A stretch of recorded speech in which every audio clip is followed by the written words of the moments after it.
Words by Gary Sigler. Before I formed thee in the belly I knew thee. We were known before we were born. Jeremiah 1 verse 5. Before I formed thee in the belly I knew thee, and before thou camest forth out of the womb I sanctified thee, and I ordained thee a prophet unto the nations. Romans 8 verse 30. Moreover whom he did predestinate, them he also called, and whom he called, them he also justified, and whom he justified, them he also glorified.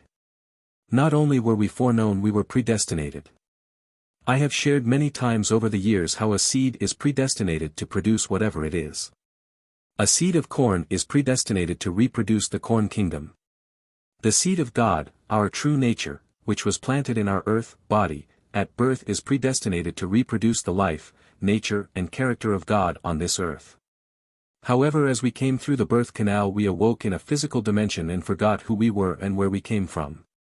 When we are regenerated, a new conscious awareness is awakened in us and we begin the ascension process of rising from a carnal, fleshy consciousness to a Christ consciousness. We then set out to find the right church where we can get the right spiritual nourishment to cause the seed in us to grow.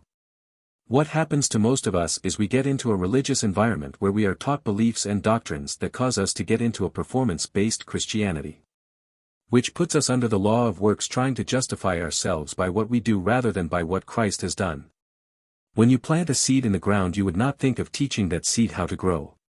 You know that as you plant it in good soil and water it, the heat from the sun will put pressure on the seed to break the outer shell so that the seed will come forth into maturity. Your outer man is the shell of the seed. 2 Corinthians 4 verse 16. For which cause we faint not, but though our outward man perish, yet the inward man is renewed day by day. The pressures of life we go through will break the outer man and release the inner man, the seed, to come forth. Instead of teaching us how we should act and what we can and cannot do, we need to be taught the truth of our being. We are not sinners and never have been. We have done many wrong things, but that does not change the truth of our being. We are sons and daughters of God, and as we spend time focusing on the truth we are transformed. 2 Corinthians 3 verse 18. But we all, with open face beholding as in a glass mirror, the glory of the Lord, are changed into the same image from glory to glory, even as by the Spirit of the Lord. As you meditate in the Scriptures on the life of Jesus, you are looking into a mirror. That is who you are.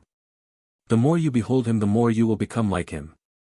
The more we meditate on the truth of being foreknown by God and predestinated to be his expression on the earth, the more we will be changed into his image. Let us rejoice knowing that we are beginning to truly live an abundant life as we focus on the truth. Cast down the negative thoughts and arise in the power of an endless life. Soon we are going to come into a great change in our world and see the kingdom be established all over the earth. Gary Sigler's website http://sigler.org